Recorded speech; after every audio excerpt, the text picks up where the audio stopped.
আছো সবাই? আশা করি প্রত্যেকে ভালো আছো।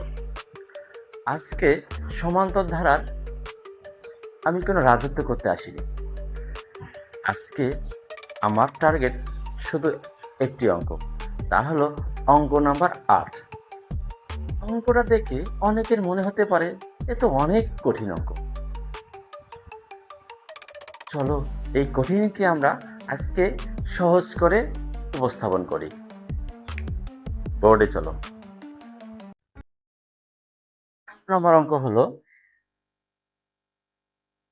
কোন সমান্তর ধারার n-তম পদ n ও n-তম পদ m হলে ধারাটির m প্লাস n-তম পদ নির্ণয় করো। কি একটু উল্টো উল্টো লাগছে না? তাহলে চলো সহজে বুঝিয়ে দিই।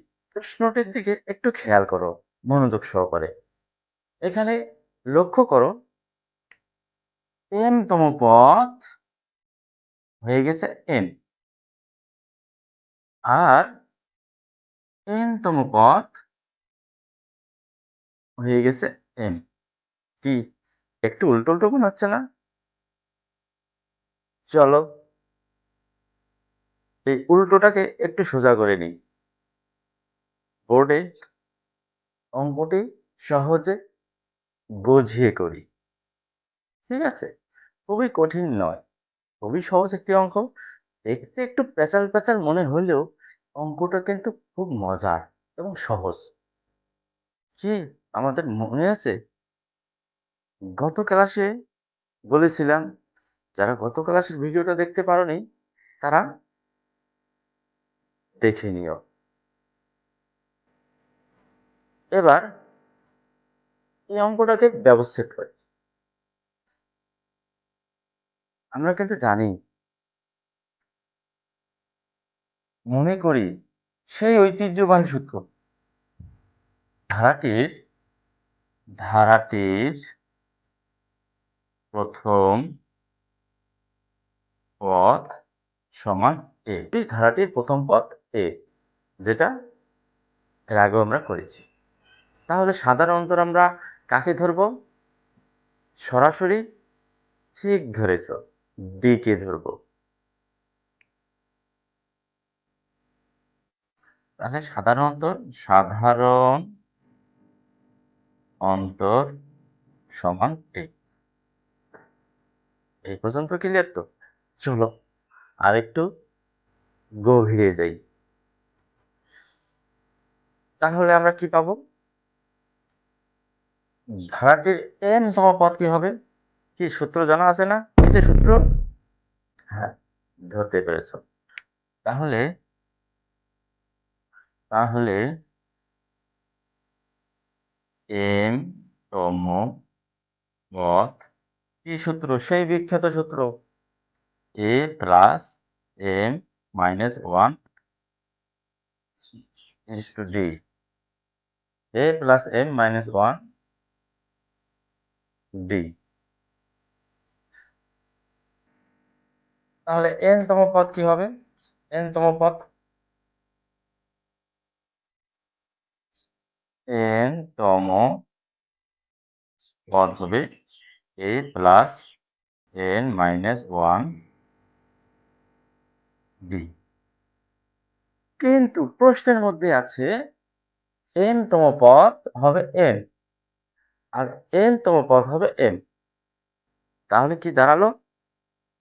m-তম পদ এই যে অংশটা আছে সেটা সেটা পুরো অংশ মিলে হবে, এই পুরো অংশ মিলে হবে m আর n-তম পদ এই পুরো অংশ মিলে হবে m। বিষয়টা কি পরিষ্কার? প্রশ্ন মতে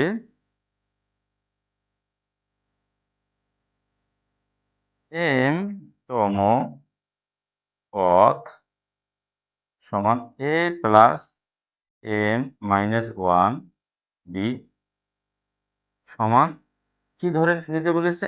m। n-তম পদ a plus n minus 1 d সমান m। এটাকে আমরা সমীকরণের মাধ্যমে বুঝিয়ে দিই।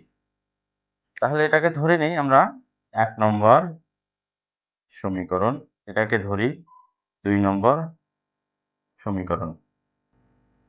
এই অঙ্কটাকে সাইজ করার সেরা উপায় কি? বিয়োগ করতে পারো। বিয়োগ করলে এখানে ঝামেলাবাজ কিন্তু আছে। তাহলে আমরা বিয়োগ করি। এখানে কোনো চিহ্ন নেই, বুঝতে হবে মাইনাস, আমরা বিয়োগ দেব। এখানে প্লাস থাকলে বিয়োগ। আর এইখানে কোনো চিহ্ন নেই, বুঝতে হবে প্লাস আছে, আমরা বিয়োগ দেব। এখন কি মনে পড়ে? প্লাস আর মাইনাস উধাও। উধাও হলে অর্থাৎ এটা আর এটা বাদ, বিয়োগ করলাম। এবার দেখো এখানে কিন্তু প্রতিটি আলাদা আলাদা। এই জন্য আমরা লিখব m-1। এইখানে একবার একটু দেখো, খেয়াল করো, প্লাসে মাইনাসে মাইনাস, তার মানে হলো এই জায়গায় কিন্তু মাইনাস বসে, মাইনাস n প্লাস 1 আর ডি। এখানে কিভাবে প্লাস আসলো? ওই যে মাইনাসে মাইনাসে প্লাস 1। আর এই জায়গায় দেখো n মাইনাস m, এই মাইনাস এখানে বসলো, অর্থাৎ প্লাসে মাইনাসে মাইনাস।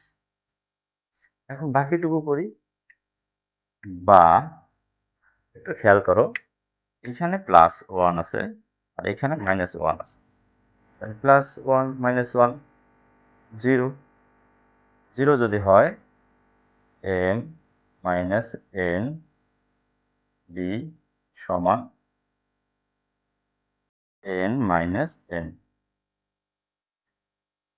এখানে একটু খেয়াল করে দেখো, এই অঙ্কের মধ্যে একটু খেয়াল করো, খেয়াল করে দেখো যে m মাইনাস n এখানে আবার উল্টো আছে, n মাইনাস n। এই উল্টোটাকে সোজা করতে হবে। সোজা করলে সহজে কিন্তু সোজা হবে না, পথটাকে একটু বাঁকা করতে হবে। চলো বাঁকা করে দেখিয়ে দিই। বা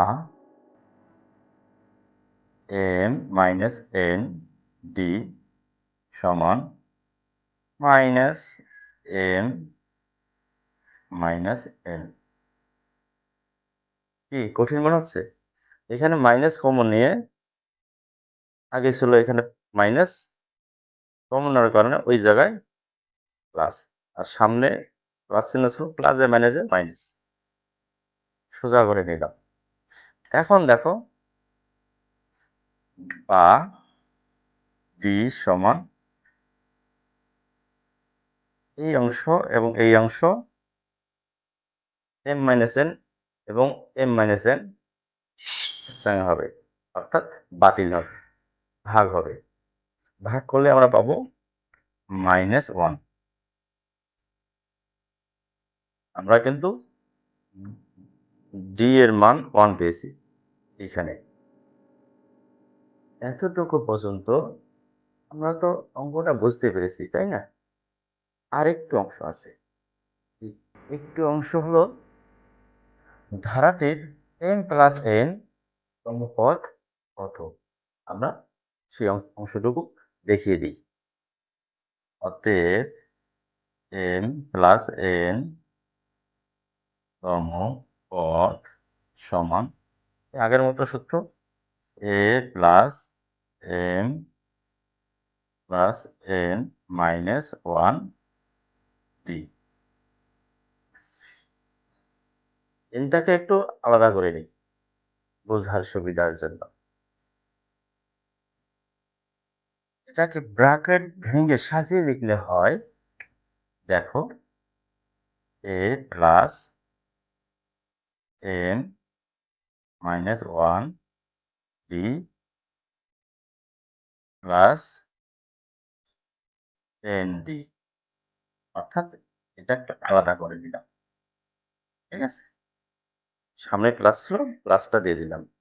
এখন একটু খেয়াল করে দেখো, আমরা এর মান কি জানি? আমরা ধরে নিয়েছিলাম, প্রশ্নে দেয়া ছিল a plus m minus 1 d সমান n। কি এইটা সমান এটা লেখা যায় না? লেখা যায়। তাহলে আমরা লিখি n প্লাস n আর d এর মান কত? d এর মান এই যে একটু আগে পেলাম, d এর মান হচ্ছে -1, সেটা টেনে নামিয়ে দিই। টেনে নামিয়ে দিই, দেখি কি দাঁড়ায়, 1। এখন দেখো n, এইখানে একটু ভালো করে দেখো, মাইনাসে প্লাসে কি হয়? মাইনাস। তাহলে মাইনাস আর গুণ করলে হবে -n, প্লাসে মাইনাসে বাদ করে দিলে কি হবে? 0। বাহ!